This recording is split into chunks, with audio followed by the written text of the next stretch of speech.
Sevgili izleyicilerimiz, Erik Televizyonu'na hoş geldiniz.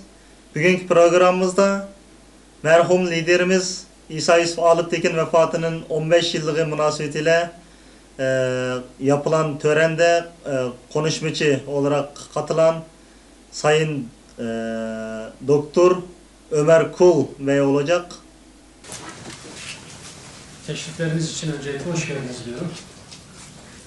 Büyük dava adamı İsa Yusuf Alıptekin'in 15. vefat yıl dönümünde kendisini yad ederken makamı cennet, bizlere de Rabbim kendisine komşu eylesin.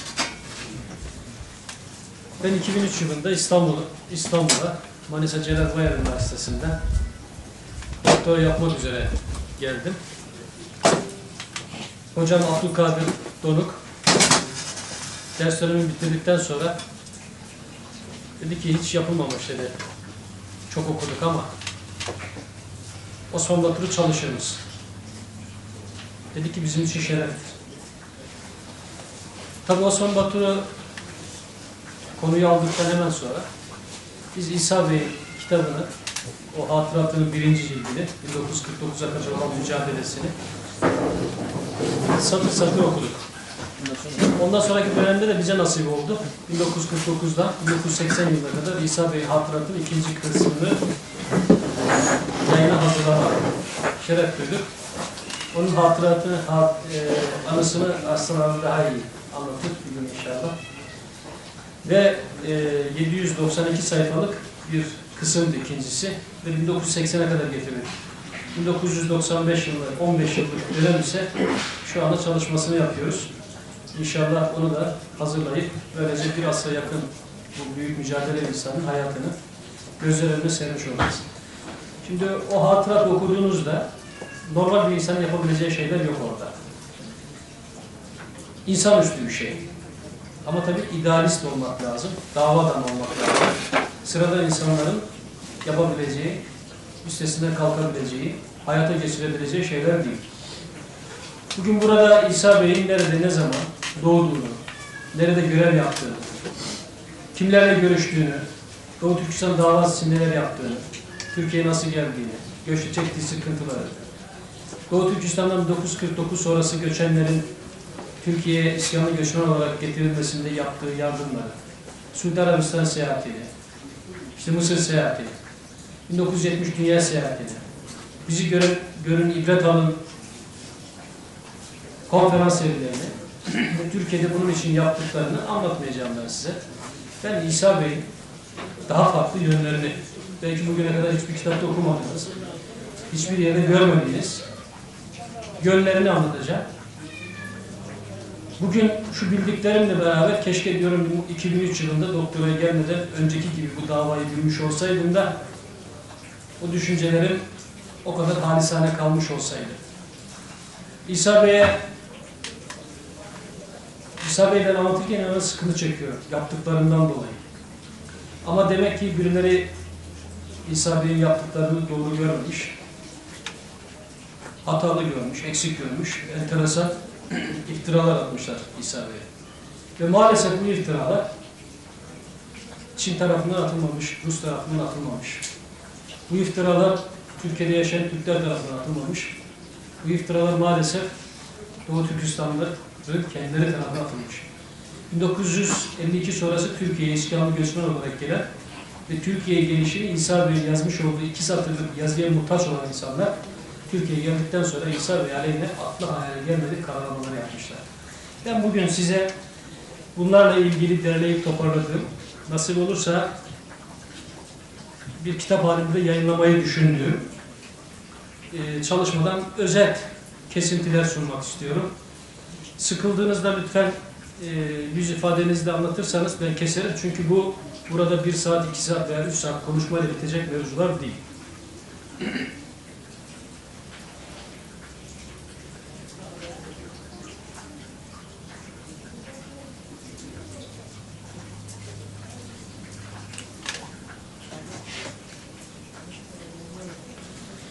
Muhacir Doğu Türkistanlıların memleketlerini terk etmelerinin mutlaka bir maksadı vardı. Bu maksadı Doğu Türkistan milli liderlerinden Mehmet Emin Buğra şu veciz sözleri ortaya koymuştur. Vatanımdan, vatanım için ayrıldım. Bu kardeşlerimizin ne Çankayı-Şek ordularını mağlup edip Doğu Türkistan'ın kapısına dayanmış olan komşu Çin kuvvetlerini durduracak bir orduları ne de silahları vardı. Doğu Türkistan'daki milliyetçi Çin birlikleri ise komünistleri teslim olma kararı almıştı. Diğer tarafta Sovyetler Birliği de Doğu Türkistan halkının herhangi bir direnme hareketine müsaade etmeyeceğini ilan etmişti. Diğer komşu devletler ise Doğu Türkistanlıları destekleyecek durumda değildi. Hür dünya devletleri ise meseleye tamamen ilgisiz kalmış, hatta komünistlere karşı Çankayı-Şek'i dahi desteklemişlerdi. İşte bu zor şartlar altında vatanlarını terk eden Doğu Türkistanlılar hür dünyada tarihi mücadele yapmaya karar vermişlerdi. Bu mücadelelerden biri de hür dünyadaki basın yayın hürriyetinden yararlanarak vatanları ve halklarının gerçek durumunu, onların dert, ızdırap ve feryatlarını dünya devletlerine duyurabilmekti. İskamlı göçmen olarak Türkiye'ye yerleşenler ise bu imkanları fazlasıyla bulmuşlar ve bir yerde tamamen imha olma tehlikesiyle karşı karşıya kalan kardeşlerinin feci durumunu Türk İslam ve dünya kamuoyuna duyurmaya çalışmışlardır. Ne var ki hariçteki Doğu Türkistanlılar gün geçtikçe daha da derlenip toparlanıp omuz omuza verip milli davalarına dört elle sarılacakları yerde başta Türkiye olmak üzere hür dünya devletlerinin bahşetmiş olduğu maddi ve manevi imkanları şahsi çıkarları için kullanmaya tevessül etmişlerdir.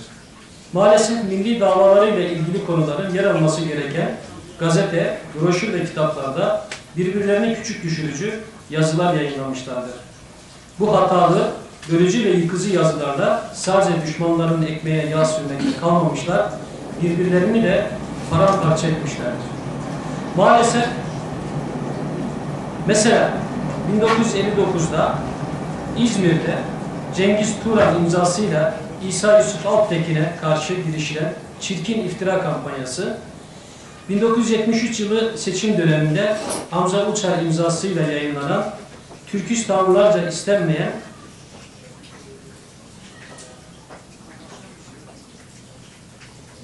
DP Balıkesir Milletvekili adayı İsa Yusuf Alptekin'in hayat biyografisi, 1975'te Hasan Oraltay imzasıyla yayınlanan Türkistan tarihinde bazı meseleler ve ithamlara cevaplar, 1976 yılında C. Tarbagatay imzasıyla yayınlanan Çinciler ve 2000 yılında İkbil Kurban tarafından kaleme alınan Gerçekler ve Yalanlar gibi broşür ve kitaplarla bu seviyesiz yayınlar devam ettirilmiştir.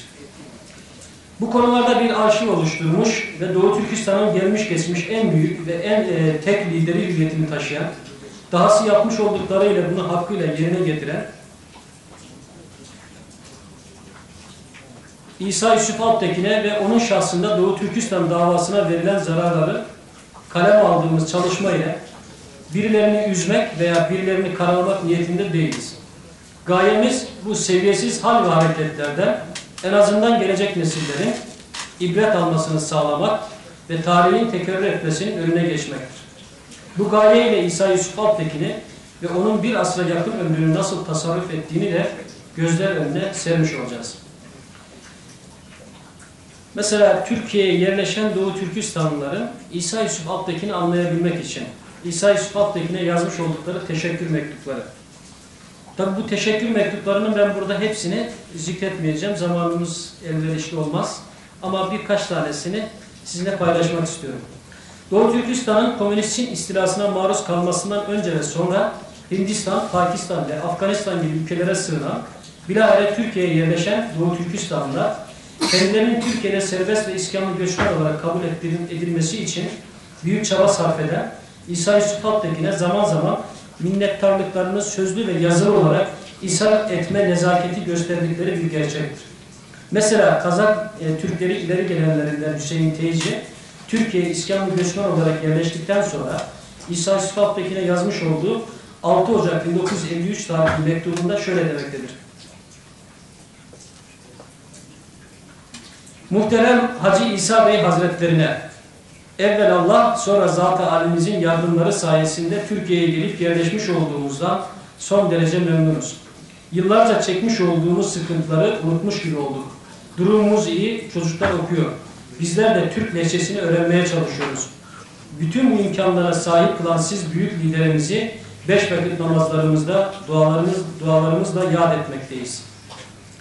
Ömer, Kaynaş ve Tökeş isimlerindeki Kazak Türklerinin 25 Şubat 1953 tarihli teşekkür mektubunda ise muhterem liderimiz ve üstadımız İsa Bey Hazretleri, Zat-ı Alimiz'e en derin minnettarlık ve selamlarımızı sunarız. Zat-ı Alimiz'in yazmış olduğu 12 Şubat 1953 tarihli mektubunuzu aldık. İstanbul'daki muhacirlerimiz mutluluğa doğru ilerlemekteler. Eğitim işlerimiz yola koyulmakta. 20 gün gibi kısa zamanda Latin alfabesini öğrendik. Bizleri bu duruma yükselten evvelallah sonra sizsiniz. Bu yardımlarınızı dünya ve ahirette unutmayacağız. Ziyarete gelen gazeteciler Doğu Türkistan'daki komünist zulmü, çektiğimiz eziyet, İstanbul'a kimin delaletiyle gelmiş olduğumuz hakkında bilgi almaya çalışmaktalar. Biz onlara Mehmet Emin Buğra ile İsa Yusuf Alptekin bizim liderlerimiz diye cevap verdik. Mesela bir başka mektupta Ömer Aksakal, İslam Hacı, Kaynaş Mahmut Can, Madalın ve Murat Han'ın Türkiye'ye gelip yerleştikten sonra İsa Yusuf Alptekin'e yazmış olduğu 4 Nisan 1953 tarihli mektubu. Muhterem, vatanperver, halkın hakiki lideri İsa Yusuf Alptekin Hazretlerine 31 Ocak 1953 tarihinde Türkiye'ye gelip İstanbul Sirkeci Göçmen Misafirhanesi'ne yerleştik. Zat-ı Alimiz'e daha önce mektup yazamadığımız için affınızı dileriz. Bu mutlu ve hür hayata evvelallah sonra Türk hükümeti ve sizin sayenizde kavuştuğumuzu hiçbir zaman unutmayız.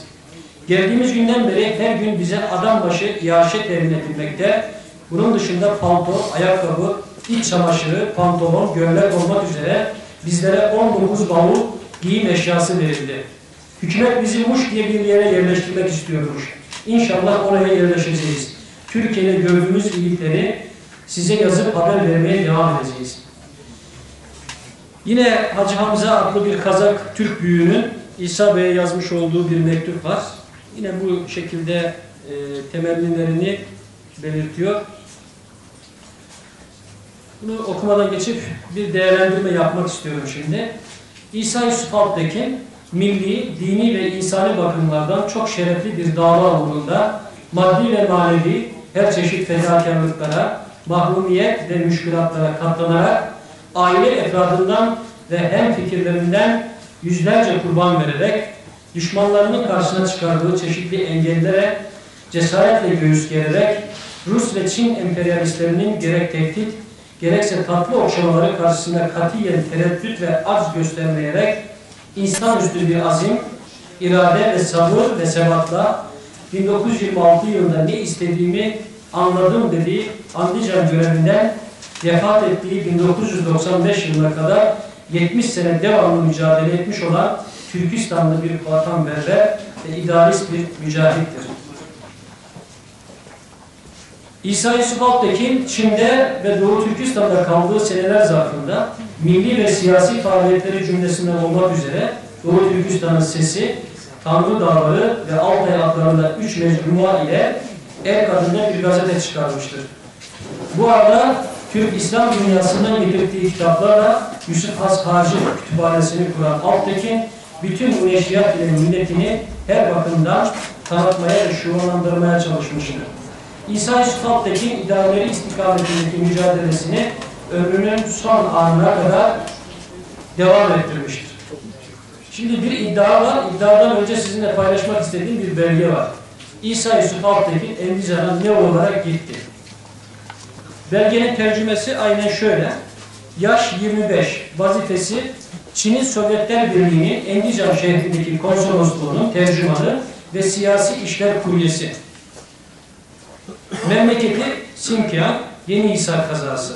Tabiyeti Çin. İsa Yusuf Alptekin'in Taşkent'ten Çin'e gideceği zaman aldığı pasaportta ise pasaport numarası 113268, veriliş tarihi 26.3.1932. Mesleği katip tercüman. Bu belgelerdeki bilgilerin gerçekliği şüphe götürmez olmasına rağmen Hamza Uçar 1973 seçim döneminde İsa Yusuf Alptekin aleyhine yayınlamış olduğu Türkistanlılarca istenmeyen DP Balıkesir Milletvekili adayı İsa Yusuf Alptekin'in hayat biyografisi adlı broşürde aynen şöyle ifade kelimesine ben müdahale etmeden aldım. Bu güçlü lider iş hayatına Rusya'da Çin konsolosluğunda faytonculuğu esnasında mal kaçakçılığı ile başlamış ve hizmet gördüğü kapıya karşı ketum davranmasıyla muhtemelen takdir görmüştür. İfadeleriyle tarihi hakikatlerden çok uzak, üslup bakımından da nezaketsiz bir duruş sergilemiştir. Yukarıda tercümesini verdiğimiz belgenin fotokopileri de elimizde mevcuttur. Hasan Oraltay'ın 1975'te yayınlamış olduğu Doğu Türkistan tarihindeki bazı gerçekler ve ithamlara cevaplar adlı broşürün 22 ve 23. sayfalarında İsa Yusuf Alptekin'i kastederek sormuş olduğu Kaşgar'dan Taşkent'e ne olarak kimler tarafından götürüldü? A. Kapıcı olarak mı? B. Faytoncu olarak mı? Sorularına da yukarıda vermiş olduğumuz belgelerle cevap vermiş oluruz.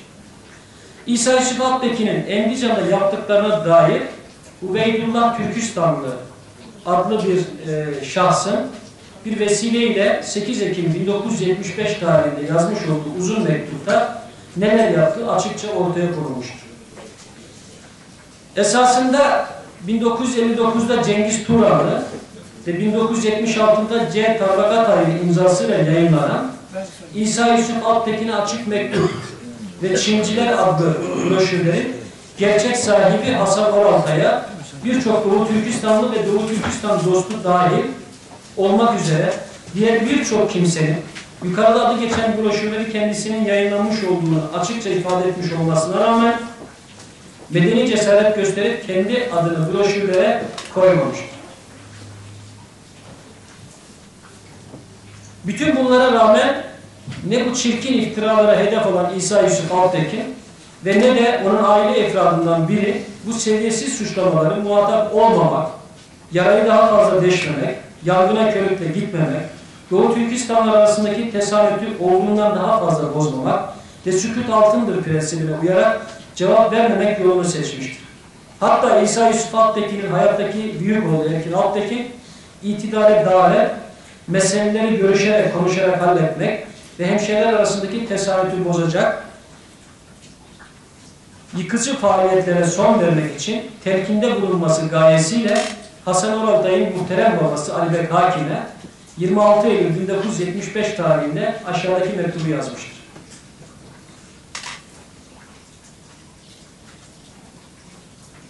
Sayın Ali Bek Hakim, sizi hayati ehemmiyete haiz bir mesele dolayısıyla rahatsız etmek mecburiyetinde kaldığım için lütfen beni maruz görünüz.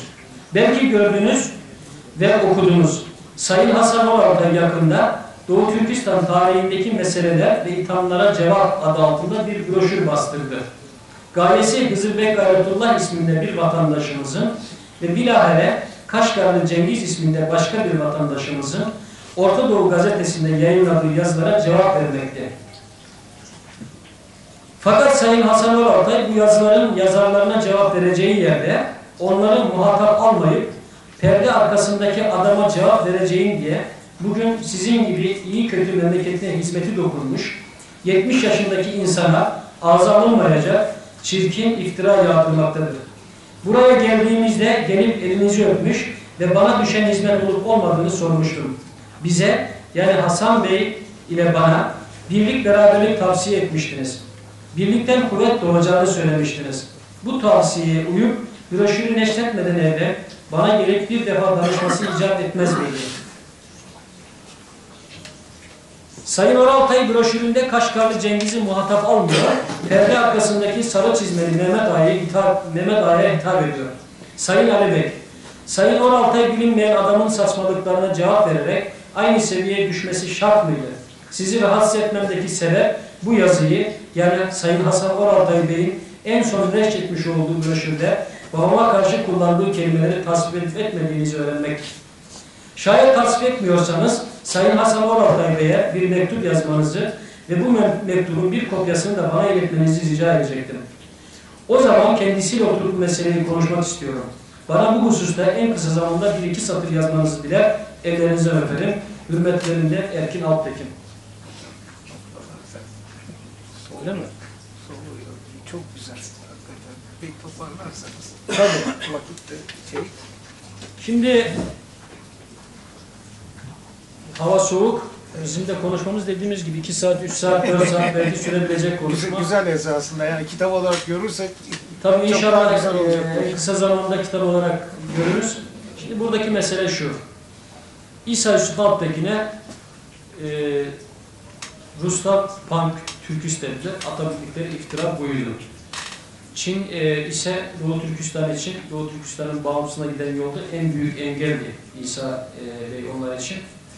Onun için onları da pan-Türkist olarak nitelendirmişlerdi.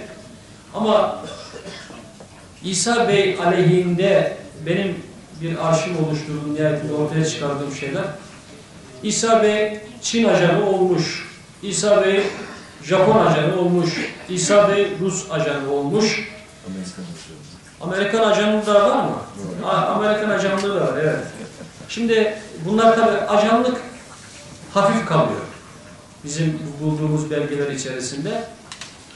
İsa Bey tabii lider olamaz. İsa Bey faytoncu, İsa Bey arabacı, İsa Bey göç sırasında 400 tane ırktaşını ölüme göndermiş. Ve onların hayatlarına mal olmuş. İsa Bey 69 kişi vardı kafilede. 65 kişi. 65. Evet, 400 kişiyi gönderdiği söyleniyor ama kafilede 65 kişi vardı. İsa Bey için derler mesela iftiralardan birisi kendisini düşünmüştür. Adam yetiştirmemiştir. Ama sadece şunu kısaca anlatmak istiyorum. İktir Kurban'ın eserinden size bahsettim. Gerçekler ve yalanlar diye. İktir Kurban Doğu Türkistan Tatar Türklerinden şu anda yaşıyor hayatta Ankara'da. Babası Çinli Müslüman. Çinli Müslüman Tungan babası. Ve bu Ankara'ya geldiğinde Doğu Türkistan'da işi gücü olmayan bir adam. İsa Bey bunu İstanbul'a davet ediyor. Doğu Türkistan Vakfı'nda buna $100 aylık burs bağlıyor. Ve Marmara Üniversitesi Fen Edebiyat Fakültesi'nde Türk Dili Okutmanlığı diye bir iş ayarlıyor. Hakkı Dursun Yıldız Hoca, merhum, Mehmet Pakal'ın bölüm başkanı, Nadir Devlet orada ve çok enteresandır bu insan Türk Tarih Kurumu'ndan çıkan kitapta Çin ajanı olmakla işte İsa Bey kendisini düşünen, kendisinden başka kimseyi düşünmeyen bir insan olarak lanse ediliyor ve işte İsa Bey adam yetiştirecek getiriyor, bakıyor, iş güç sahibi diyor ama İsa Bey'in dönüşü böyle oluyor. Tabi burada ismini zikretmeyeceğim ama yine bir Doğu Türkistanlıyı Kıbrıs'a gönderip nihayetinde okuması ve Doğu Türkistan davasının liderliğini gelecek eline alması için ama geldiğimiz nokta itibariyle İsa Bey'in çok eleştirilenlerden bir tanesi. Hulasa İsa Bey için birçok çirkin iftira atıldı. İsa Bey benim şahsi kanaatim eğer kendisini düşünmüş olsaydı 1949 sonrası çıkış ve Dünya Kiliseler Birliği Başkanı ve Amerikalıların kendisine teklif ettiği Amerika'ya gelip sadece antikomünist faaliyetleri bulunması gayesiyle işte bir McCarthy zamanında büyük meblağlar ve bugün İsa Bey eğer kendisini düşünmüş olsaydı ben Aslan Alptekin abimi yakından tanıyorum. Oturduğu yeri biliyorum. Yaşantısını biliyorum. Demek ki dava adamıymış. Burada anlatılanlar, iddia edilenler, usluk bakımından çok çirkin olan şeylerin hiçbir tanesini İsa Yusuf Alptekin bünyesinde bulundurmamış bir insan.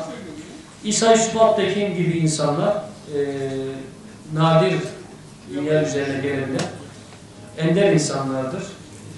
Herhalde tarihte bunu objektif olarak inceleyebilirsek bir veya iki kişiyi bu şekilde bir dava adamı çıkmıştır diye söyleyebilirim ben. Sözü fazla uzatmadan sözlerimi bitiriyorum burada. Dinlediğiniz için, sabrınız için teşekkür ediyorum. Tekrar ruhu şad olsun. İnşallah bu çalışmalar İsa Bey'in bir şekilde iade itibarını da beraberinde getirir ve İnsanlar bunlardan ders alarak aynı hatalara bir daha düşmezler. Saygılar sunuyorum.